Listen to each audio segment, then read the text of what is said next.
আবার গভীর মনোযোগের সাথে শুনেন, নবীর কাছে যখন ওহী আসলো, ওহী আসার পরে হেরা পর্বতের গুহায় যখন নবীর কাছে যখন ওহী আসলো, ইকরা বিসমি রাব্বিকাল্লাযী খালাক, যখন সূরা আলাকের 5টা আয়াত নিয়ে জিবরাইল যখন হাজির হয়ে গেলেন, আল্লাহর নবী যখন দ্বীনের দাওয়াত দেওয়ার জন্য যখন সিদ্ধান্ত নিলেন, বাড়িতে চলে গেলেন। প্রথমে খাদিজার কাছে দাওয়াতটা দিয়ে দিলেন, কারণ খাদিজা ছিলেন আমার রাসূলের কাছের মানুষ। আল্লাহর নবীর কষ্টের সময় যিনি পাশে ছিলেন উনি হলেন খাদিজা। কথা বলেন ঠিক কিনা? দাদা মারা গেলেন, চাচা মারা গেলেন, কিন্তু যিনি পাশে দেখে আল্লাহর রাসূলকে সহযোগিতা করেছেন ওই মহিলার নাম হলো খাদিজাতুল কুবরা। কথা বলেন ঠিক কিনা? তখনও খাদিজা জানতেন না আল্লাহর নবীর নবুয়তি পেয়েছেন, দ্বীনের দাওয়াত তো কোনো দেন নাই। নবী যখন চলে আসলেন সমস্ত ঘটনা বর্ণনা করলেন। দাওয়াত দেওয়ার আগে খাদিজা বলল, আল্লাহর কসম করে বলি, তখনও খাদিজা কালেমা পড়ে নাই, বলতেছে আল্লাহর কসম করে বলি আপনি ব্যঙ্গে পড়বেন না, কারণ আপনি জীবনে কারো হক নষ্ট করেন নাই, কাউকে কষ্ট দেন নাই, কাউকে ধমক দেন নাই। আল্লাহ আপনার সাথে এমন অবিচার করতে পারে না। সুবহানাল্লাহ বলে নবীজি ভয় পেয়েছিলেন, ভয় পেয়ে বলেছিলেন জাম্মিলুনি, চাদর দ্বারা আবৃত করে দাও। আমার মনে হয় খাদিজা আমার জীবন নিয়ে আশঙ্কা হচ্ছে। খাদিজা তখন বলল, আল্লাহর কসম করে বলি কখনো এমনটা আল্লাহ আপনার কাছে করতে পারে না। তখনও নবী দাওয়াত দেন নাই। যখন খাদিজাকে দাওয়াতের কথা বললেন, খাদিজা কোনো কথা বলে না। সাদ্দাকতা ইয়া রাসূলুল্লাহ এটা বলেই কালেমা পড়ে মুসলমান হয়ে গেছে। জুড়ে বলুন সুবহানাল্লাহ। আবু বকরের কাছে তাওহীদের দাওয়াত নিয়ে গেলেন। আবু বকর কোনো প্রশ্ন করে নাই, তাওহীদ গ্রহণ করে কালেমা পড়ে মুসলমান হয়ে গেছে। আল্লাহর নবী ডাক দিয়ে বলেন, আবু বকর নতুন এক দ্বীনের দাওয়াত দিলাম, নতুন এক কথা আপনাকে বললাম, একটিবারও জানার চেষ্টা করলে না, একটিবারও প্রশ্ন করলে না, গ্রহণ করে নিলে।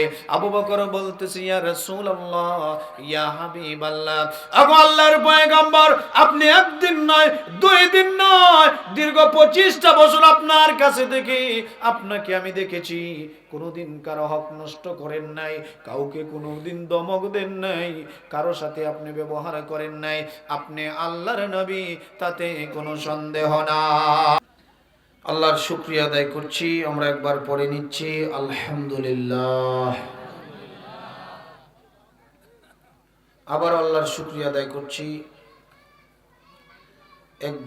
এক জাক তরুণ যুবক মিলে অত্র এলাকার বিশিষ্ট চন্দ্রের পরামর্শে একটি মাদ্রাসা এখানে গঠন করেছে। এই মাদ্রাসা এই জায়গায় প্রতিষ্ঠা করাতে আপনারা খুশি না বেজার? কারণ ওইখান থেকে আগামী দিনের জাতির শ্রেষ্ঠ সন্তানেরা বের হয়ে আসবে। বর্তমান শুধু আমাদের দেশ নয়, গোটা বিশ্বে মুসলমানদের যে অবস্থা, আমরা যদি কোরআনের শিক্ষা, হাদিসের শিক্ষার তালিম নিয়ে আত্মগঠন, মানব গঠন যদি না করতে পারি, তাহলে সামনের সময়টা বড় কঠিন হয়ে যাবে। কথা বলেন ঠিক কিনা? আজকে হক কথা বললেই বিপদ, ভালো কাজ করতে গেলেই বিপদ। দুনিয়ার যত অনুমতির দরকার সব ভালো কাজে দরকার। গান বাজনা, দুনিয়ার পাপাচারের কাজ করতে হলে কোনো অনুমতির দরকার হয় না। কথা বলেন ঠিক কিনা? আল্লাহ তাআলার কাছে আমরা দোয়া কামনা করছি, আল্লাহ রাব্বুল আলামিন যেন এই যে আবহাওয়া, এই যে পরিবেশ, আল্লাহ যেন পরিবর্তন করে দেয়। সবাই বলেন আমিন। সম্মানীয় ভাইরা, একটু জায়গা আসতেই ঠান্ডা লাগছে।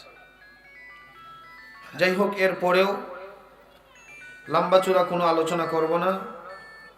মেহমান আসার আগ পর্যন্ত আপনাদেরকে নিয়ে আমি একটু কথা বলবো। আমি আপনাদের এলাকার মানুষ, এই জন্য যারা দাঁড়িয়ে আছেন একটু বসে পড়ুন। মেহমান আসলেই আমরা মেহমানের কাছ থেকে মূল আলোচনা শুনব, কারণ লোকজন আসুক, এরপরে আমরা মেহমানকে আপনাদের সামনে উপস্থাপন করব। আমার আলোচনা তো আপনারা প্রায় শুনতেছেন, শিমুলতলায় তো আল্লাহ আনতেছে, আশেপাশেও আসতেছি, কিন্তু আমি আমার আলোচনার শুরুতে একটা কথা আপনাদের কাছে বলতে চাই। আজকের এই মাদ্রাসাটা দেখে মনটা ভরে গেছে, কারণ আল্লাহর জমিনে আল্লাহর দ্বীনকে প্রতিষ্ঠা করার জন্য মসজিদ মাদ্রাসার দরকার আছে না নাই? এই মাদ্রাসার সাথে যারা সম্পর্ক রাখবে, মসজিদের সাথে যারা সম্পর্ক রাখবে, ইসলামের সাথে যারা সম্পর্ক রাখবে, ওই মানুষগুলাই দুনিয়া আখিরাতে সফল কাম হয়ে যাবে। সুবহানাল্লাহ বলবেন না? এই জন্য আজকের মাহফিল থেকে আমাদেরকে প্রতিজ্ঞা করতে হবে, যতদিন জমিনে বাঁচবো অতদিন গোলামি করব কার? কথা বলেন কার? আজকে আমার সমাজের যুবক যদি ভালো হয়ে যেত, এই সমাজে ইয়াবা থাকতো না, বাবা থাকতো না, ফেন্ডিসিল থাকতো না, দর্শন থাকতো না, কোন রাহাজানি থাকতো না। কথা বলেন ঠিক কি? সমাজে যত পাপাচার হয় সব যুবকদেরকে দিয়ে হয়। বৃদ্ধদেরকে যদি ওনাদেরকে বলেন আসেন আমরা আপনাদেরকে নিয়ে একটা কমিটি করে গান দিব, সবাই যাবে না, বলবে যে আমার এক পাও কবরে আরেক পাও দুনিয়ায়। কথা বলেন ঠিক কি? এই জন্য আমার এই সমাজের যুবকগুলো যদি পরিবর্তন হয়ে যায়, গোটা সমাজ পরিবর্তন হয়ে যাবে। কথা বলেন ঠিক কিনা?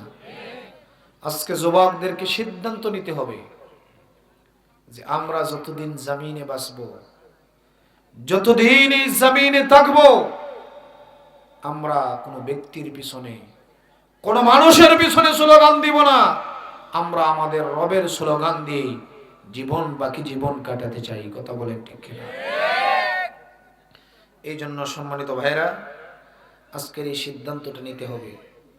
সমাজের প্রতিটা সেক্টরে সেক্টরে আজকে ফিতনার ফাসাদ লেগে আছে। গড়ে গড়ে অশান্তি, সমাজে অশান্তি, বাজারে অশান্তি, সব জায়গায় অশান্তি আর অশান্তি। কথা বলেন ঠিক কিনা? এর একটাই কারণ, আমরা কোরআন বুঝি না। কোরআন থেকে আজকে আমরা তালিম নিচ্ছি না। আমরা একজন আরেকজনকে কাছ থেকে না জেনেই, না বুঝেই তার বিরুদ্ধে অবস্থান নিচ্ছি, তার পিছনে আমরা লেগে গেছি। বাস্তবতা বুঝতে হবে। এক মুমিন আর এক মুমিনকে বুকে টেনে নিতে হবে, কাছে টেনে নিতে হবে। কথা বলেন ঠিক কিনা? যাই হোক, আমরা আমাদের আলোচনায় চলে যাই। আমি আপনাদের সামনে আলোচনা করার নিয়ত করেছি ছোট্ট একটা সূরা, পবিত্র কোরআনুল কারীমের 112 নম্বর সূরা। এই সূরাটার নাম হচ্ছে সূরাতুল ইখলাস। সূরাটার নাম কি? কথা বলেন, সূরাটার নাম কি? এই সূরাগুলো কেন বেছে নিলাম? যে আজকে আমার সমাজের অসংখ্য মানুষ আজকে কোরআন পড়তে পারি না। আমরা যারা কোরআন বুঝি, কোরআন পড়ি, কিন্তু কোরআনের হক আদায় করে পড়ি না, বুঝে বুঝে পড়ি না। আজকে যদি আমার সমাজের মানুষগুলো কোরআন বুঝতো, কোরআনের অর্থ জানতো, কোরআনকে নিয়ে গবেষণা করত, নামাজ পড়লে মজা লাগতো, ব্যবসা করলে মজা লাগতো, এরপরে রাজনীতি করলে মজা লাগতো, সমাজের প্রতিনিধিত্ব করলেও মজা লাগতো। প্রতিটা সেক্টরের মানুষ যদি আজকে কোরআন মোতাবেক জীবন পরিচালনা করত, প্রতিটা সমাজে আল্লাহর পক্ষ থেকে রহমত এবং বরকত এবং শান্তি চলে আসতো। কথা বলেন ঠিক কিনা? আজকে আমার অসংখ্য যুবক ভাইয়েরা জিজ্ঞাসা করলো, বাবা তুমি কোরআন পড়তে পারো? কই হুজুর পড়ছিলাম। কখন পড়ছিলা? কই যে মক্তবে পড়ছিলাম, আর পড়ার সময় তো পাই না। সব কিছুর সময় পাই, কিন্তু কোরআন পড়ার বিচারার সময় নেই। আড্ডা দেওয়ার সময় আছে, গল্প গুজব করার সময় আছে, দুনিয়ার স্বার্থের জন্য লাফানোর সময় আছে, দুনিয়ার মানুষের আদর্শ বাস্তবায়ন করার সময় আছে। কিন্তু যে রব্বুল আলামিন এই জমিনে জীবনটা দিলেন, যৌবন দিলেন, শক্তি দিলেন, ক্ষমতা দিলেন, আল্লাহর কাছে সব কিছুর হিসাব দিতে হবে। ওইটা নিয়ে আমাদের চিন্তা নাই, ওইটা নিয়ে আমরা অঙ্ক করতে রাজি না, ওইটা নিয়ে হিসাব করতে রাজি না। দুনিয়া নিয়ে আমরা হিসাব করতে বড় ব্যস্ত। কথা বলেন ঠিক কিনা? এটারও একটা কারণ আছে, কারণ আল্লাহ তাআলা দুনিয়াটাকে চাকচিক্য করে সাজাইছে, সৌন্দর্য করে সাজালেন, আকর্ষণ করে সাজালেন। আল্লাহ রাব্বুল আলামিন সাজাইয়া জানাইয়া দিলেন, গোলাম রে, এত সুন্দর জমিন আমি বানাইলাম, এত সুন্দর পাহাড় আমি বানাইলাম, এত কিছু আমি আল্লাহ রাব্বুল আলামিন দিলাম, দিয়ে তোমাকে স্বাধীন করে ছেড়ে দিলাম। কেন তোমাকে স্বাধীন করে ছাড়লাম, এটা কি তুমি কখনো চিন্তা করেছো? আল্লাহ বলেন, গোলাম রে, ওইটা চিন্তা করার জন্য আমি তোমাকে ব্রেন দিলাম, ওইটা চিন্তা করার জন্য আমি তোমাকে আকল দিলাম, ওইটা চিন্তা করার জন্য আমি আল্লাহ স্বাধীনতা দিয়ে দিলাম। তুমি ভালো এবং মন্দ বোঝার মতন তোমার ক্ষমতা আছে। তুমি আগুনে হাত দেও না, আগুনটা পুড়ে যাবে, এটা ভালো বোঝো। কিন্তু তুমি সুখের সময়ও তুমি সুখটাকে গ্রহণ করো, দুঃখের সময় দুঃখ আসলে সহ্য করো। আমি আল্লাহ দুটোটা সহ্য করার ক্ষমতা তোমারে দিলাম। কেন দিলাম জানোনি? আমি আল্লাহ রাব্বুল আলামিন তোমাকে পরীক্ষা করার জন্য আমি এত সুন্দর পৃথিবীতে তোমাকেও সুন্দর করে বানাইয়া পাঠাইয়া দিছি। আরে বললাম তুমি পরীক্ষা দিবি, ওই পরীক্ষা দিয়ে দিয়ে আমার কাছে যখন ফিরে আসবি, আমার কাছে যখন চলে আসবি, আমার কাছে কি নিয়ে চলে আসবি, ওইটা দেখার জন্য আমি আল্লাহ রাব্বুল আলামিন তোমাকে দুনিয়াতে পাঠাইলাম। মুসলমান ভাইরা, ওই কোরআনটা আল্লাহ রাব্বুল আলামিন আপনাকে আমাকে দিয়ে বলেন, গোলাম, তোকে এমন একটা কোরআন দিলাম, যেটা পড়বে তোর লাভ হবে, শুনবে তোর লাভ হবে, বুঝবে আরো বেশি লাভ হবে। কারণ তুই যখন আমার কোরআন বুঝবে, তোর স্ত্রীর হক তুই আদায় করবে, তোর সন্তানের হক তুই আদায় করবে। ব্যবসা করলে ব্যবসায় তুই বেজাল দিবে না, রাজনীতি করলে জনগণের হক তুই নষ্ট করে খাবে না, যদি সমাজে প্রতিনিধিত্ব করস তাহলে কাউকে তুই কষ্ট দিবে না, কোরআন বুঝতে গেলে কারো বিরুদ্ধে মিথ্যা সাক্ষী দিবে না, কারো যদি অসুস্থ হয়, কেউ যদি বিপদে পড়ে আনন্দ করবে না। তুই যদি কোরআনওয়ালা হয়ে যাস, কোরআন যদি সমাজে বাস্তবায়নের কাজ করস, কোরআনের আন্দোলন যদি করস, ও গোলাম, তাহলে তোর ভাই বিপদে পড়লে বিপদে পাশে গিয়ে দাঁড়াবে, ব্যবসা করলে ব্যবসা বেজাল মুক্ত রাখবে, রাজনীতি করলে রাজনীতিটাকে তুই পরিষ্কার রাখবে। কারণ গোলাম, গোটা জীবনটা সাজানোর জন্যই আমি কোরআনটা দিয়ে দিছি। ওই কোরআন থেকে আজকে কথা শুনবো।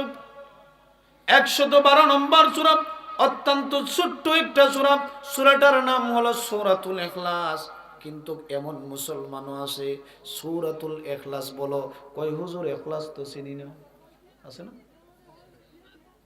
কয় হুজুর ইখলাস তো নাম শুনছি না। তাহলে যদি আপনি বলেন কুল হুয়াল্লাহু, হুজুর এটা তো শুনছি, আছে না?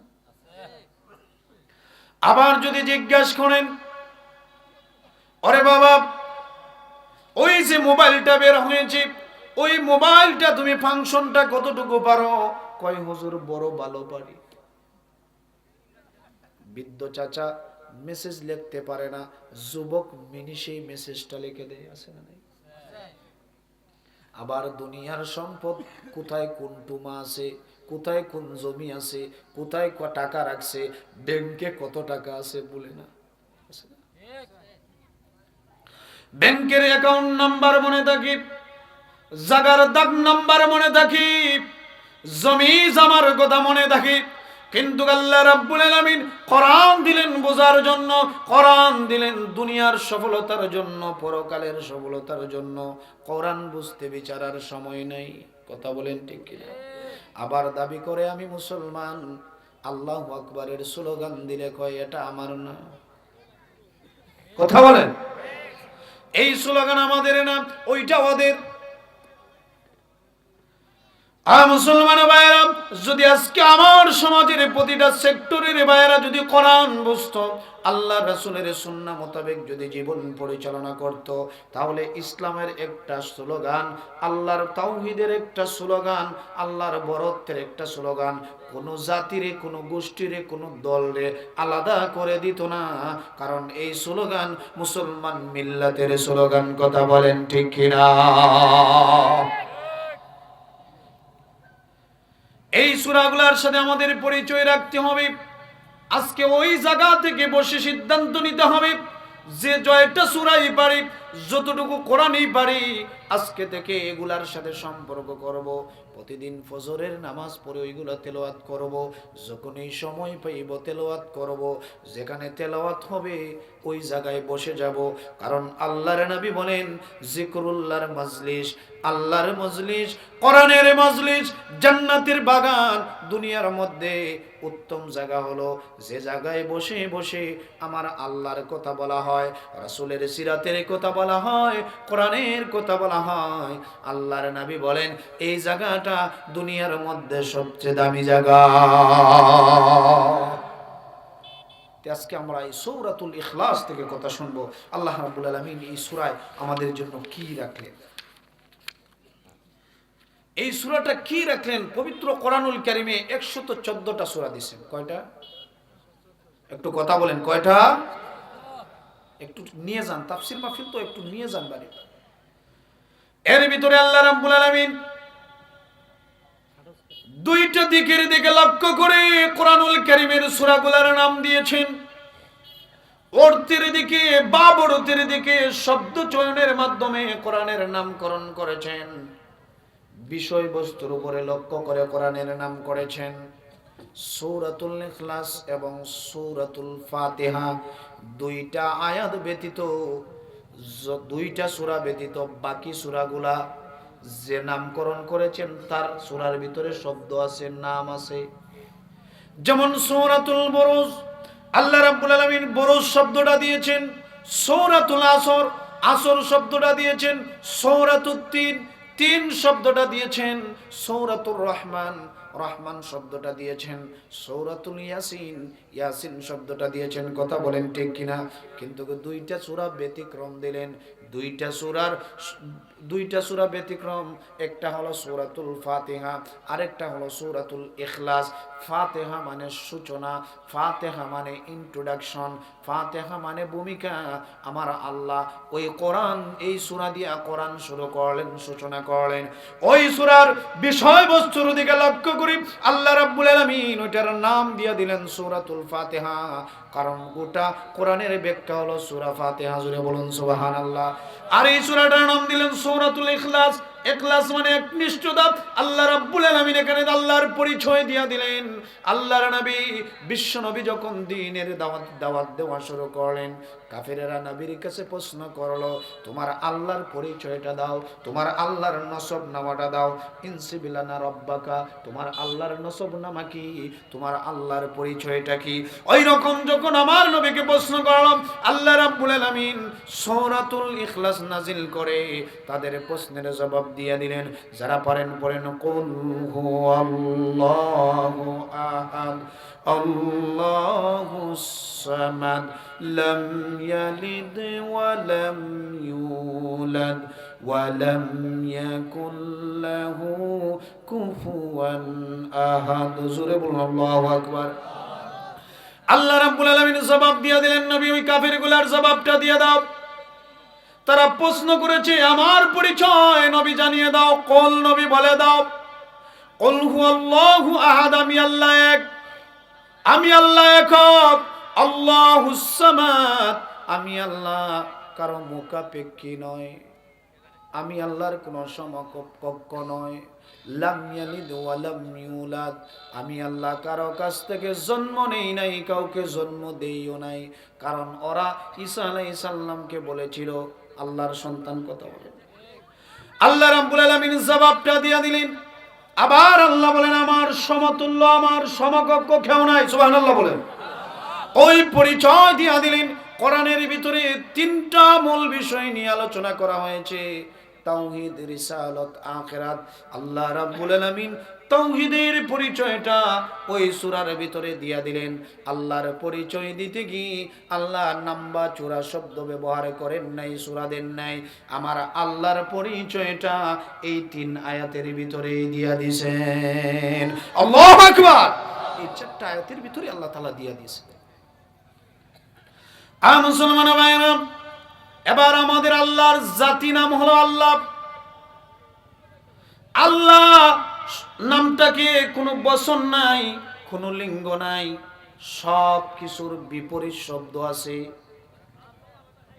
সব কিছুর বিপরীত লিঙ্গ আছে, কিন্তু আল্লাহ শব্দের কোনো বিপরীত লিঙ্গ নাই, বচন নাই। আল্লাহ, আল্লাহ তাআলার জাতিবাচক নাম, আল্লাহর পরিচয় আল্লাহ দিচ্ছেন, গোলাম রে আমার নাম আল্লাহ। ওই আল্লাহর পরিচয় যদি আপনি খুঁজতে চান, প্রথমেই আল্লাহ শব্দটা লিখলেন আল্লাহ তাআলা। এবার বলেন তোমরা আলিফটা বাদ দিয়া দাও, আল্লাহ শব্দটারে বাঙ্গেন, কাটেন, আল্লাহই অর্থ দেয়। সুবহানাল্লাহ বলেন। আল্লাহ রাব্বুল আলামিন এই আল্লাহ লিখতে গিয়ে আলিফটা বাদ দিয়া দিলেন। আল্লাহ রাব্বুল আলামিন পরিচয় দিচ্ছেন লিল্লাহি মা ফিস সামাওয়াতি ওয়া মা ফিল আরদ। জোরে বলুন আল্লাহু আকবার। আল্লাহ রাব্বুল আলামিন পরিচয় দিয়ে দিলেন, ও গোলাম লিল্লাহ, সব আমি আল্লাহর জন্য। আসমান জমিনের উপরে যা কিছু আছে সব কিছু আমি আল্লাহর, সব কিছু কার? এবার আলিফ বাদ দিয়ে আল্লাহর পরিচয় পাইলেন। এবার একটা লাম বাদ দিয়া দেন, লাম বাদ দিলে তাকে লাহু। কথা বলেন ঠিক কিনা? লাম বাদ দিলে লাহু তাকে লাহু মা ফিস সামাওয়াতি ওয়া মা ফিল আরদ। আল্লাহ রাব্বুল আলামিন জানিয়ে দিলেন, ওরে গোলাম যা কিছু আছে সব কিছু আমি আল্লাহর। এবার আরেকটা লাম বাদ দিয়ে দেন, শুধু হু তাকে হুয়াল্লাহুল্লাযী লা ইলাহা ইল্লাহু। আল্লাহ রাব্বুল আলামিন ওই রকম পরিচয়টা দিয়া দিলেন।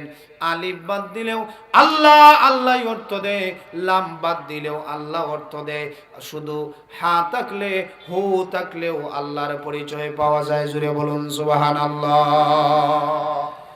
এই সূরাটা তো মর্যাদাবান একটা সূরা। আল্লাহর নবী বিশ্ব নবী বুখারীর বর্ণনা এসেছে, ওই সূরাটা হলো কোরআনের 1/3। যেহেতু তাওহীদ, রিসালাত, আখিরাত নিয়ে কোরআনে আলোচনা করা হয়েছে, অপর এক বর্ণনায় বলা হয়েছে 3টা বিষয়, এর ভিতরে তাওহীদ, আহকাম এবং নসিহত, এর ভিতরে তাওহীদ এসেছে। এটা হলো কোরআনের 1/3। কেউ যদি কোরআন সূরাতুল ইখলাস একবার পড়ে, আল্লাহর নবী বিশ্ব নবী বলেন কোরআনের 3 ভাগের 1 ভাগ সওয়াব পেয়ে গেল। জোরে বলুন সুবহানাল্লাহ। ইখলাসের সাথে, আন্তরিকতার সাথে সূরাতুল ইখলাস যদি 3 বার পড়ে, আল্লাহ রাব্বুল আলামিন পবিত্র কোরআনুল কারীম খতমের সওয়াব আল্লাহ রাব্বুল আলামিন দিয়ে দেন। জোরে বলুন সুবহানাল্লাহ।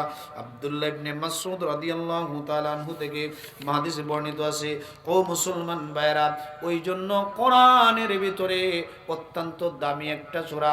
আপনি আপনার ঈমানটাকে বেজাল মুক্ত রাখতে চান, আল্লাহর তাওহীদের সাথে পরিচয় হতে চান, আল্লাহর পরিচয় যদি না থাকে, তাওহীদের স্বীকৃতি যদি না দেন, তাহলে আপনার ঈমান কখনো পাকাপোক্ত হবে না। কথা বলেন ঠিক কিনা? মুসলমান ভাইরা আবার শুনেন, আপনার ঈমানটাকে পাকাপোক্ত করতে চান, 4টা বিষয়ের প্রতি আপনার ইস্তেকামত থাকতে হবে। 1 নম্বর হলো আপনি যে আল্লাহর তাওহীদ বিশ্বাস করলেন, ওই আল্লাহর অস্তিত্ব আপনাকে মানতে হবে। 2 নম্বর হলো যে আল্লাহর তাওহীদ আপনি ঘোষণা করলেন, ওই আল্লাহর গুণাবলী মানতে হবে। 3 নম্বর হলো যে আল্লাহর তাওহীদের ঘোষণা দিলেন, ওই আল্লাহর ক্ষমতা মানতে হবে। 4 নম্বর হলো যে আল্লাহর তাওহীদের ঘোষণা দিলেন, ওই আল্লাহর সার্বভৌমত্বের মালিক, ওইটাও মানতে হবে। কথা বলেন ঠিক কিনা? এবার যদি বলেন হুজুর আমি অস্তিত্ব মানি, অস্তিত্বের মানে হলো আল্লাহ আছেন, আল্লাহ রাব্বুল আলামিন যে আছেন, এইটা আবু জাহেলও মানত, আবু লাহাবও মানত। এখন বলবেন হুজুর নতুন ওয়াজ দেখে শুরু করলেন জাফরি, আল্লাহর অস্তিত্ব তারা মানত, কিন্তু তাদের অবস্থা এটা কেন? মনোযোগের সাথে শুনেন। আল্লাহর অস্তিত্ব যদি মানেন, বাকি তিনটা গুণ যদি মানেন না, তাহলে ইমানদার হওয়া, কথা বলেন। দুইটা ঘটনা শোনাই তারা কিভাবে অস্তিত্ব মানত, কোরআন থেকে, নবীর হাদিস থেকে। গভীর মনোযোগ। আল্লাহর নবী বিশ্ব নবীর জন্মের 40 দিন পূর্বে আবরাহার বাদশা যখন কাবাঘর ধ্বংস করার জন্য আসছিল, সূরা ফিলে ঘটনাটা আছে। ধ্বংস করার জন্য যখন আসলো, এই কাবার খাদেম ছিলেন আব্দুল মুত্তালিব, রাসূলের, কথা বলেন, রাসূলের কি? আল্লাহর নবীর দাদা ছিলেন। রাসূলকে যিনি মহব্বত করতেন, ওই সমাজের মানুষগুলার কাছে যখন সংবাদ আসলো আমাদের কাবাঘর ধ্বংস করার জন্য আসছে, কিন্তু আব্দুল মুত্তালিব বিচলিত হয় না, ব্যঙ্গেও পড়ে না, চিন্তিতও হয় না। বাকি মানুষগুলা চিন্তা করে, আরে আমাদের ইবাদতের জায়গা, আমাদের সবচেয়ে দামি জায়গা ধ্বংসের জন্য আসছে, অথচ আমাদের খাদেমের, আমাদের মুতল্লির কোনো টেনশন নাই। ব্যাপারটা কি? তখনও হাদিসের বর্ণনা আসছে, তখন আব্দুল মুত্তালিব গাছ থেকে ডাল কেটে বকরিকে খাওয়ায়। সুবহানাল্লাহ বলেন। তখনও বকরিকে খাওয়ায়। জিজ্ঞাসা করা হলো, আমাদের এই কাবাঘর ধ্বংস করা হবে, আপনার টেনশন নাই কেন? তখনও আব্দুল মুত্তালিব কি তাওহীদ বিশ্বাস করছিল? কালেমা পড়ে মুসলমান হয়েছিল নাকি? না। কয়, আমি কেন টেনশন করব, যে আল্লাহর ঘর ওই আল্লাহই রক্ষা করবে। সুবহানাল্লাহ। আব্দুল মুত্তালিব জানে আল্লাহ আসিফ। আবার গভীর মনোযোগের সাথে শুনেন, নবীর কাছে যখন ওহী আসলো, ওহী আসার পরে হেরা পর্বতের গুহায় যখন নবীর কাছে যখন ওহী আসলো, ইকরা বিসমি রাব্বিকাল্লাযী খালাক, যখন সূরা আলাকের 5টা আয়াত নিয়ে জিবরাইল যখন হাজির হয়ে গেলেন, আল্লাহর নবী যখন দ্বীনের দাওয়াত দেওয়ার জন্য যখন সিদ্ধান্ত নিলেন, বাড়িতে চলে গেলেন। প্রথমে খাদিজার কাছে দাওয়াতটা দিয়ে দিলেন, কারণ খাদিজা ছিলেন আমার রাসূলের কাছের মানুষ। আল্লাহর নবীর কষ্টের সময় যিনি পাশে ছিলেন উনি হলেন খাদিজা, কথা বলেন ঠিক কিনা? দাদা মারা গেলেন, চাচা মারা গেলেন, কিন্তু যিনি পাশে দেখে আল্লাহর রাসূলকে সর্ব সহযোগিতা করেছেন, ওই মহিলার নাম হলো খাদিজাতুল কুবরা, কথা বলেন ঠিক কিনা? তখনও খাদিজা জানতেন না আল্লাহর নবীর নবুয়তি পেয়েছেন, দ্বীনের দাওয়াত তো কোনো দেন নাই। নবী যখন চলে আসলেন, সমস্ত ঘটনা বর্ণনা করলেন। দাওয়াত দেওয়ার আগে খাদিজা বলল, আল্লাহর কসম করে বলি, তখনও খাদিজা কালেমা পড়ে নাই, বলতেছে আল্লাহর কসম করে বলি, আপনি ব্যঙ্গে পড়বেন না, কারণ আপনি জীবনে কারো হক নষ্ট করেন নাই, কাউকে কষ্ট দেন নাই, কাউকে ধমক দেন নাই। আল্লাহ আপনার সাথে এমন অবিচার করতে পারে না। সুবহানাল্লাহ বলে। নবীজি ভয় পেয়েছিলেন, ভয় পেয়ে বলেছিলেন, জাম্মিলুনি, চাদর দ্বারা আবৃত করে দাও। আমার মনে হয় খাদিজা, আমার জীবন নিয়ে আশঙ্কা হচ্ছে। খাদিজা তখন বলল, আল্লাহর কসম করে বলি, কখনো এমনটা আল্লাহ আপনার কাছে করতে পারে না। তখনও নবী দাওয়াত দেন নাই। যখন খাদিজাকে দাওয়াতের কথা বললেন, খাদিজা কোনো কথা বলে না। সাদ্দাকতা ইয়া রাসূলুল্লাহ, এটা বলেই কালেমা পড়ে মুসলমান হয়ে গেছে। জুড়ে বলুন সুবহানাল্লাহ। আবু বকরের কাছে তাওহীদের দাওয়াত নিয়ে গেলেন। আবু বকর কোনো প্রশ্ন করে নাই, তাওহীদ গ্রহণ করে কালেমা পড়ে মুসলমান হয়ে গেছে। আল্লাহর নবী ডাক দিয়ে বলেন, আবু বকর, আবু বকর, নতুন এক দ্বীনের দাওয়াত দিলাম, নতুন এক কথা আপনাকে বললাম, একটিবারও জানার চেষ্টা করলে না, একটিবারও প্রশ্ন করলে না, গ্রহণ করে নিলে। আবু বকর বলতেছে, ইয়া রাসূলুল্লাহ, ইয়া হাবিবাল্লাহ, আগো আল্লাহর পয়গম্বর, আপনি একদিন নয়, 2 দিন নয়, দীর্ঘ 25টা বছর আপনার কাছে থেকে আপনাকে আমি দেখেছি, কোনোদিন কারো হক নষ্ট করেন নাই, কাউকে কোনোদিন ধমক দেন নাই, কারো সাথে আপনি ব্যবহার করেন নাই, আপনি আল্লাহর নবী, তাতে কোনো সন্দেহ নাই। জোরে বলুন সুবহানাল্লাহ। বোঝা গেল, ইমানদার যদি হতে চান, পাকা পোক্ত করতে হলে আল্লাহর অস্তিত্ব মানা লাগবে, আল্লাহর গুণাবলী মানা লাগবে, আল্লাহর আইন মানা লাগবে, আল্লাহর ক্ষমতা মানা লাগবে। কথা বলেন ঠিক কিনা? এবার আসেন এই সূরাতে, এগুলো মনে রাখেন, এই সূরাতেও 4টা বিষয় আলোচনা করা হয়েছে। কয়টা? কথা বলেন কয়টা? চারটা বৈশিষ্ট্যের কথা বলা হয়েছে। আল্লাহ রাব্বুল আলামিনের চারটা বৈশিষ্ট্য। আল্লাহ বলেন, আমি যে তোমাদের রব, আমার রববিয়তির বিশ্বাসের জন্য, আমাকে মাবুদ হিসেবে মানার জন্য, আমার ইবাদত করার জন্য তোমরা সূরাটা নিয়ে গবেষণা করো। ওই জায়গায় আমার চারটা গুণের কথা আমি বলেছি। ওই চারটা গুণ যাদের ভিতরে থাকবে উনি হলেন আল্লাহ। এই গুণগুলো আল্লাহ ছাড়া কারো কাছে পাবেন না।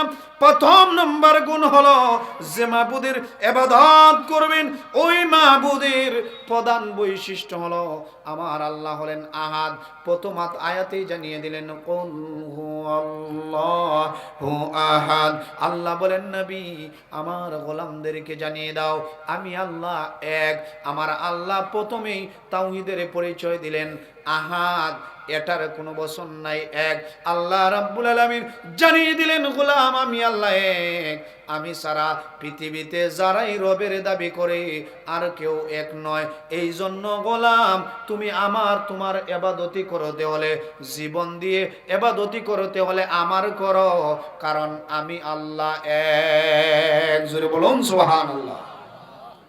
দুই নম্বর গুণ হলো, দুই নম্বর বৈশিষ্ট্য হলো যে আল্লাহর ইবাদত করার কথা আল্লাহ বললেন, যে আল্লাহর তাওহীদ মানার জন্য বললেন, যে আল্লাহর পরিচয় খোঁজার জন্য নবীকে প্রশ্ন করেছিল, আল্লাহর পরিচয়টা নিন। দুই নম্বর আয়াতে আমার আল্লাহর পরিচয়টা দিয়ে দিলেন। আল্লাহ রাব্বুল আলামিন বলেন, তোমরা এমন আল্লাহর ইবাদত করো, আমি আল্লাহ কারো মুখাপেক্ষী নয়, আমি আল্লাহ কারো মুখাপেক্ষী নয়। আমি ব্যতীত যত মতাদর্শ আছে, ইসলাম ছাড়া যত ধর্ম আছে, ভগবান ভগবতী যাই মানে না কেন, দেখবেন সবগুলার বচন আছে, কারো কাছে মুখাপেক্ষী হয়। কথা বলেন ঠিক কিনা? কিন্তু আল্লাহ বলেন আমি কারো মুখাপেক্ষী নয়। একটা ঘটনা আপনারা শুনেন, জাহিলি যুগের একজন মূর্তি পূজারক, তার বড় শত্রু ছিল, তার বড় বিপদ ছিল। বিপদ থেকে যে মূর্তিটা বাঁচাইতে পারে ওইটারে সাথে নিয়ে চলে, তার টার্গেট তার ভগবান তারে বাঁচাইবে। কে বাঁচাবে? মনোযোগের সাথে শুনেন। একদিন জরুরতের প্রয়োজন হলো, রাস্তা দিয়ে হাঁটছে, জরুরতের প্রয়োজন হলো, বিচারা চিন্তা করলো আমার ভগবানকে তো সাথে নিয়ে গিয়ে আমি জরুরত সারতে পারি না, প্রস্রাবে তো আমার ভগবানকে নেওয়া যায় না, কি করা যায়? রাস্তার পাশে রেখে দিয়া বিচারা জঙ্গলের কাছে চলে গেছে, একটু আড়ালে চলে গেছে। ভগবান মাটিতে শুয়ে আছে, কিছুই করতে পারে না। দূর থেকে কুকুর এসে তার মুখ বরাবর প্রস্রাব করে দিছে। এই ভগবানকে যে রেখে গেছিল সে এক জায়গায় প্রস্রাব করে, আর তার ভগবানের মুখে কুকুর প্রস্রাব করে।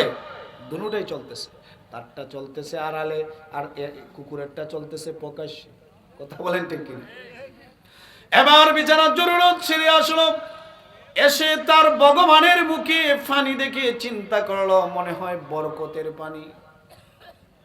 নাকের কাছে নিয়ে একটু নিল, টের পাচ্ছে না। এবার হাত দিয়ে জিহ্বায় লাগাইলো, দেখো একটু টক টক ভাব। তাকাইয়া দেখি একটু দুর্গন্ধ চলে আসতেছি। চিন্তা করলো কোথাও মানুষ নাই, কে কাজটা করলো? দূরের তাকাইয়া দেখে একটা কুকুর যাচ্ছে। কয় বুঝতে পারছি কুকুরে এই কাজটা করছে। কয় যে ভগবান সে নিজেরে রক্ষা করতে পারে না, নিজেরে সেভ করতে পারে না, সে আমার হুদা হতে পারে না। সে হুদা, সে কি? সে হুদা। মূর্তিটা ভেঙে দিল, রাসূলের কাছে চলে গেল, ডাক দিয়ে বলে নবীজি এতদিন বুঝি নাই মূর্তি পূজা, মাটি দিয়ে মূর্তি বানাইয়া পূজা করেছি, মাছের কাছে পূজা করেছি, সূর্যের পূজা করেছি, আপনার কাছে এসেছি, রবের পরিচয় পেয়ে গেছি, আমারে কালেমা পড়াইয়া মুসলমান বানাইয়া দেন, আমারে মুসলমান বানাইয়া দেন। রাসূলের কাছে চলে গেছে, আমি কালেমা পড়ার জন্য আপনার কাছে আসছি। আল্লাহর নবী বিশ্ব নবী কালেমা পড়িয়ে দিলেন। এবার দেখেন আল্লাহ রাব্বুল আলামিন বলেন আমার দুই নম্বর গুণ এই সূরার ভিতরে আল্লাহ জানিয়ে দিচ্ছে, না গোলাম কেন তুই আমার গোলামি করবে না, আমাকে রব মানবে না? দুনিয়ার যারা আছে সবাই কারো না কারো কাছে দরাত আছে, মুখাপেক্ষী আছে, কিন্তু আমি আল্লাহ কারো কাছে মুখাপেক্ষী না। 2 নম্বর বৈশিষ্ট্য। 3 নম্বর বৈশিষ্ট্য হলো আমি আল্লাহ এমন এক আল্লাহ, আমি আল্লাহ কাউকে জন্ম দেই না, জন্মগ্রহণও করি না। সুবহানাল্লাহ বলেন। কারণ আমি আল্লাহ এক এবং একক। আল্লাহর নবী বিশ্ব নবী জনাব পাক রাসূলুল্লাহ সাল্লাল্লাহু আলাইহি সাল্লাম পরিচয় দিচ্ছেন আল্লাহ রাব্বুল আলামিন কাউকে জন্ম দেন নাই, কারো কাছ থেকে জন্মগ্রহণও করেন নাই। আল্লাহর একজন পয়গম্বর একদিন মূসা আলাইহিস সালাম আল্লাহরে প্রশ্ন করছে, আল্লাহ তোমার কি ঘুম টুম নাই? সুবহানাল্লাহ বলেন। আল্লাহ তুমি কি ঘুমাও না? আল্লাহ বলেন মূসা হঠাৎ প্রশ্ন, ও আল্লাহ আপনার কি ঘুম নাই? আল্লাহ বলেন মূসা রে, এই কথার জবাব আমি এখন দিচ্ছি না, তোমার একটা কাজ দেই, এর পরবর্তীতে তুমি আসো। আমার আল্লাহ রাব্বুল আলামিন মূসাকে কাজ দিলেন, যাও সারা রাত তুমি আগামী রাত্রে 2টা গ্লাস নিয়ে দাঁড়িয়ে বসে থাকবে, খবরদার ঘুমাবে না। আল্লাহ রাব্বুল আলামিন ঘুমকে অর্ডার করলেন মূসার কাছে চলে যাও। তোমরা বাপ যখন চলে আসলো, একটা গ্লাস ভেঙে গেল, আল্লাহর কাছে চলে গেলেন। আল্লাহ বলেন মূসা খবর কি? আল্লাহ কি দেখে নাই? সুবহানাল্লাহ বলেন। আল্লাহ রাব্বুল আলামিন বলেন মূসা তুমি আমারে প্রশ্ন করছিলে আমি ঘুমাই কিনা, তুমি তোমার প্রশ্নের জবাবটা নিয়ে নাও। একটি রাত জাগ্রত থাকার জন্য বললাম, এক রাত তুমি ঘুমাইতে জাগ্রত থাকতে পারলে না। আমি আল্লাহ ঘুমাই না, আমি আল্লাহর ঘুম নাই, আমি আল্লাহর তন্দ্রা নাই। কারণ আমি আল্লাহ যদি ঘুমিয়ে যাই, আমার গোলামগুলা আমি আল্লাহকে ডাকবে, আমি আল্লাহর কাছে প্রার্থনা করবে, আমি আল্লাহর গোলামি করে করে আমার কাছে অ্যাপ্লিকেশন করবে। আমি তার অ্যাপ্লিকেশন মঞ্জুরের জন্য, আমি তার দরখাস্ত মঞ্জুরের জন্য আমি আল্লাহর কোনো ঘুম নাই। লা তাখুযুহু সিনাতুন ওয়ালা নাও। আল্লাহ বলেন আমি ঘুমাই না, ঘুম তো নাই, তন্দ্রা পর্যন্ত আমার নাই। সুবহানাল্লাহ। 4 নম্বর গুণ হলো আল্লাহ বলেন আমার সমতুল্য কেউ নাই, আমার সমকক্ষ কেউ নাই। তুই দুনিয়ার ক্ষমতা থেকে ভয় পাইস না, দুনিয়ার শক্তির কাছে মাথা নত করিস না। কারণ যা কিছু আছে সব কিছু আমার কাছে, আমি আল্লাহর কাছে রিমোট, আমি আল্লাহর কাছে সব কিছু। আমি যেদিন বলবো জমিন ধ্বংস হয়ে যাও, ফান ফান হয়ে যাবে, ধ্বংস হয়ে যাবে। এই শান্ত জমিন ইজা জুলজিলাতিল আরদু জিলজালাহা, একদিন কম্পন শুরু হবে, কাঁপতে শুরু করবে, মানুষ বলবে জমিনের হইল কি? আল্লাহ বলেন টের পাবে কি হয়েছে, জমিন সব বের করে দিবি। আল্লাহ বলেন গোলাম রে, সব কিছুর রিমোট কন্ট্রোল আমার হাতে। ওইটার পরিচয় যদি তুই জানতে চাস, কোরআনটা খুলে দেখ। আমার আল্লাহ রাব্বুল আলামিন কোরআনের ভিতরে জানিয়ে দিচ্ছেন ও গোলাম, সব কিছুর মালিক আমি আল্লাহ, আমার সমকক্ষ আমার সমতুল্য কেউ নাই। ও দুনিয়ার কোন শক্তিরে তুই ভয় করিস না, দুনিয়ার কোন ক্ষমতারে ভয় করিস না, দুনিয়ার কোন তাগুতকে ভয় করিস না রে গোলাম। কারণ সব কিছুর ক্ষমতা আমি আল্লাহর হাতে। তাবারাকাল্লাযী বিয়াদিহিল মুলক। সূরা বলুন আল্লাহু আকবার। আল্লাহ বলেন সব ক্ষমতা আমার কাছে, রিমোট কন্ট্রোল আমার কাছে। দুনিয়ার কোন ক্ষমতাকে ভয় করিস না, দুনিয়ার কোন শক্তিকে ভয় করিস না। কারণ আমি আল্লাহ রাব্বুল আলামিনের এই গুণ, এই 4 গুণ আমি আল্লাহ ছাড়া তোর আর কারো কাছে পাবে না। সুবহানাল্লাহ বলেন। কারণ আমি আল্লাহর এই 4টা গুণ, এই জন্য আমি আল্লাহ। ওরে গোলাম, আমি আল্লাহ তোরে জীবন দিছি, আমি আল্লাহর জন্য তোর জীবন ব্যয় করে দে। সুবহানাল্লাহ। আল্লাহর নবী বিশ্ব নবী একদিন এক সাহাবীকে এক জায়গায় নিযুক্ত করলেন, ইমাম বানাইয়া দিলেন। উনি প্রতি রাকাতে সূরাতুল ইখলাস পড়ে। সাহাবায়ে কেরাম আল্লাহ রাসূলের কাছে নালিশ দিল, ইয়া রাসূলুল্লাহ, ইয়া হাবিবাল্লাহ, আগো নবীজি, অমুককে আপনি আমাদের সেনাপতি বানাইয়া দিলেন, আমাদের দলের নেতা বানাইয়া দিলেন, কিন্তু প্রতিদিনই সূরা ইখলাস পড়ে। আল্লাহর নবী কাছে ডাকলেন, ডেকে বললেন, তুমি কেন সূরা ইখলাস পড়ো? প্রতি নামাজেই নাকি পড়ো? বলতেছে, ইয়া রাসূলুল্লাহ, ইয়া হাবিবাল্লাহ, আমি প্রতি নামাজেই পড়ি। কেন পড়ো? এবার বলতেছে, নবীজি, ওই সূরার ভিতরে আমার আল্লাহর তাওহীদের পরিচয় আছে, ওই সূরায় আমি আমার রবের পরিচয় পাই, ওই সূরার ভিতরে আমি তাওহীদ পাই। এই সূরা আমাকে শিরিক থেকে বাঁচাইয়া রাখে। সুবহানাল্লাহ বলেন। এই জন্য আমি ওইটা পড়ি। আমি এই সূরাটা পড়তে বড় মহব্বত করি। আল্লাহর নবী বলেন, তুমি যেরকম ভাবে ওই সূরাটা পড়তে ভালোবাসো, ওই রকম ভাবে আল্লাহ তোমাকে ভালোবাসে। আল্লাহর নবী, বিশ্ব নবী ফজরের 2 রাকাত সুন্নত নামাজ সূরাতুল কাফিরুন, সূরাতুল ইখলাস দিয়ে পড়তেন। সুবহানাল্লাহ। মাগরিবের 2 রাকাত নামাজ, তাওয়াফ করার পরে যে 2 রাকাত নামাজ আমরা পড়ি, এই 2টা সূরা দিয়ে। সুবহানাল্লাহ। ফজিলত আছে না নাই? কথা বলেন, আছে না নাই? আজকে কোরআন নিয়ে যদি আমরা চিন্তা করতাম, তাহলে আমরা সঠিক পথের সন্ধান পাইতাম। আজকে বিপদে পড়লে মানুষ বাবার কাছে যায়, আছে না? বিপদে পড়লে বাবার কাছে যায়। সামান্য বিপদ আসলে ঈমানকে বিক্রি করে দেয়, হক্কানীদের বিরুদ্ধে অবস্থান করে। কথা বলেন ঠিক কিনা?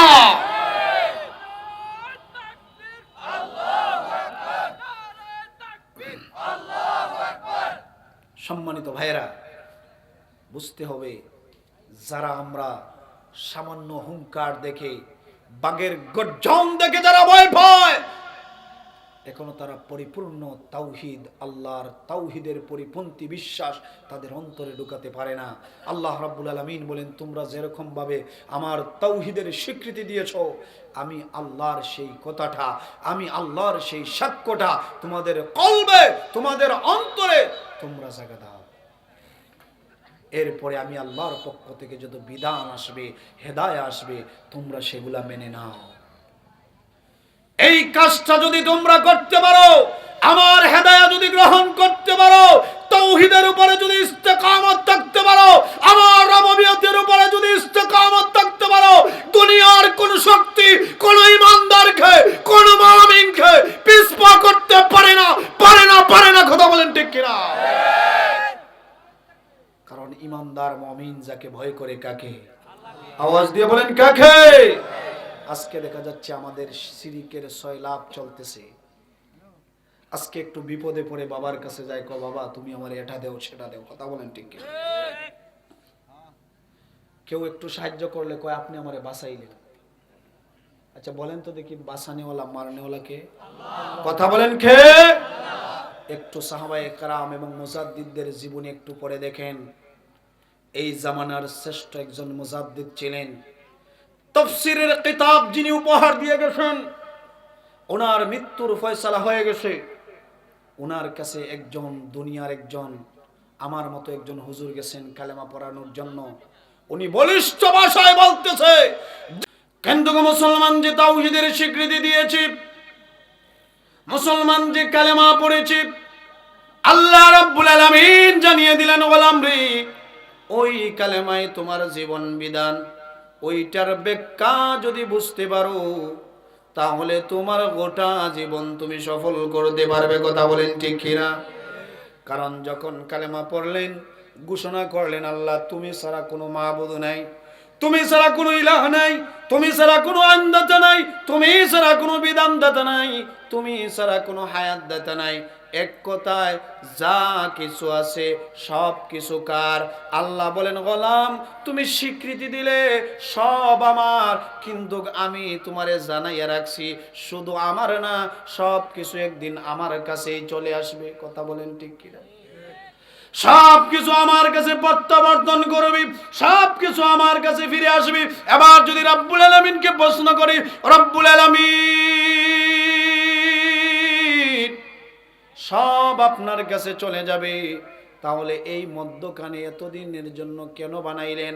আল্লাহ বলেন, আমি পরীক্ষার জন্য বানাইছি। আর শুধু তোমরা আমার প্রশংসা করো না, শুধু তোমরা আমার গুণগান করো না, তামাম সৃষ্টিকুল আমি আল্লাহর প্রশংসা করে। জোরে বলুন সুবহানাল্লাহ। সাব্বাহা লিল্লাহি মা ফিস সামাওয়াতি ওয়া মা ফিল আরদ। আল্লাহ বলেন আসমান জমিনের উপরে যত সৃষ্টি আছে সমস্ত সৃষ্টিগুলা একজনের তাসবিহ পড়ে আওয়াজ বাড়িয়ে বলেন তিনি কে? কথা বলেন কে? এখন আমরা কার তাওহীদের স্বীকৃতি জমিনে দেব? কথা বলেন কার?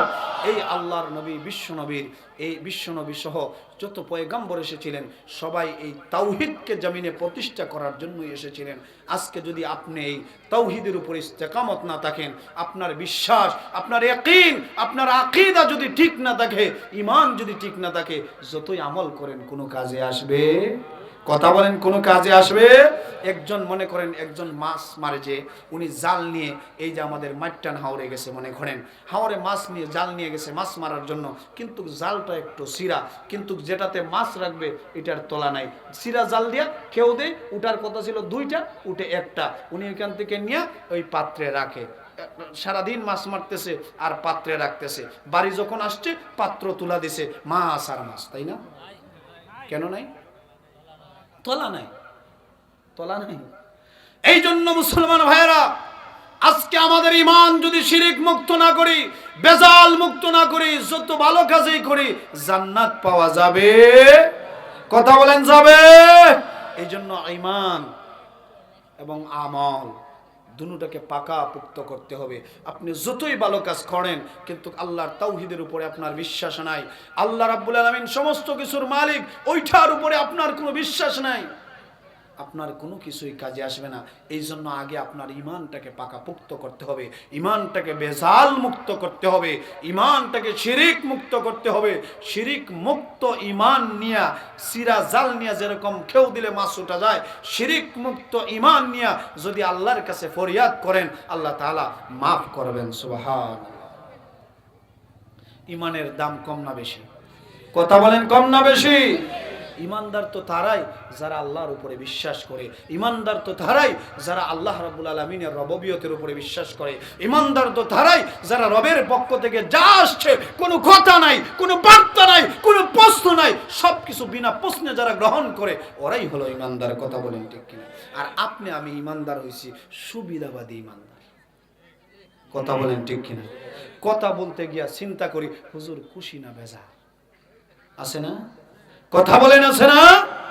সব জায়গায় চিন্তা করি যে আমার নেতারে কিভাবে খুশি রাখা যায়, নেতার জন্য লাফাই তুলে লাফাইমু, মারতে হলে মারবো, খুশি কিন্তু রাখতে হবে। কিন্তু আপনার কাছে প্রশ্ন, যে নেতারে, যে মানুষরে খুশি করার জন্য লাফাইলেন, গলা ভাঙলেন, কিন্তু যে রব আপনারে লাফানোর শক্তি দিল, যে রব আপনাকে ক্ষমতা দিল, যে রব আপনাকে কথা বলার শক্তি দিল, রবের জন্য করছেনটা কি?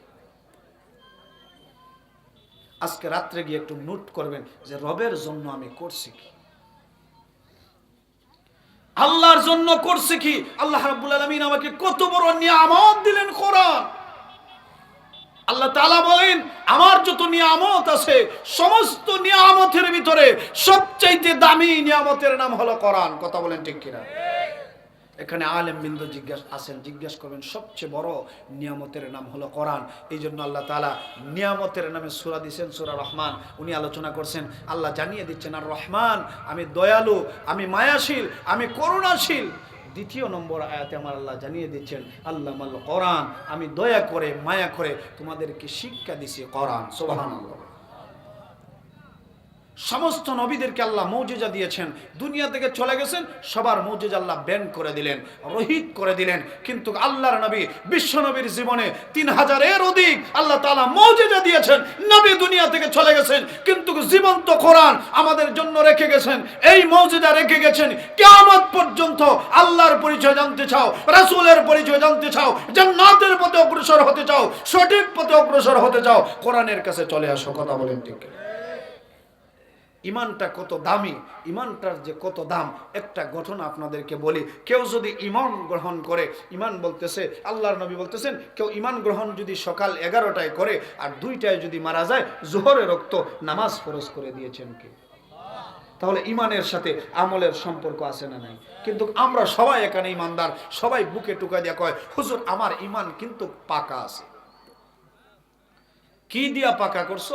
লাফার্জের সিমেন্ট না সাতকের সিমেন্ট? আল্লাহ রাব্বুল আলামিন বলেন ওয়াল আমরি, তুমি ইমানদার হবে।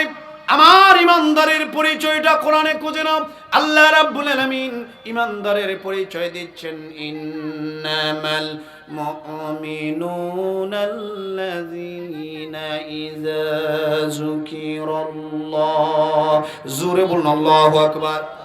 আল্লাহ বলেন নবী ইমানদার হলো তারা, মুমিন হলো তারা, যারা আমার নাম শোনার পরে তাদের অন্তরটা কেঁপে উঠবে। আমার কথা যখন স্মরণ হবে দুনিয়ার কোনো শক্তিকে ভয় করবে না। আমি আল্লাহর কথা স্মরণ হলে দুনিয়ার পাপাচার থেকে যারা বেঁচে থাকবে, আমি আল্লাহর নাম শুনলে যাদের অন্তরে একটা ভূমিকম্প হবে, যাদের অন্তরে ভয় সৃষ্টি হবে, আমার আল্লাহ বলেন তারাই হলো ঈমানদার। আর আজকে আমাদের নামাজ নাই, রোজা নাই, মিথ্যা কথা বলি, মারামারি, লাফালাফি, কাটাকাটি, বুকে টুকাই দেওয়া, হুজুর আমার ঈমান পাক দেন সুবহানাল্লাহ।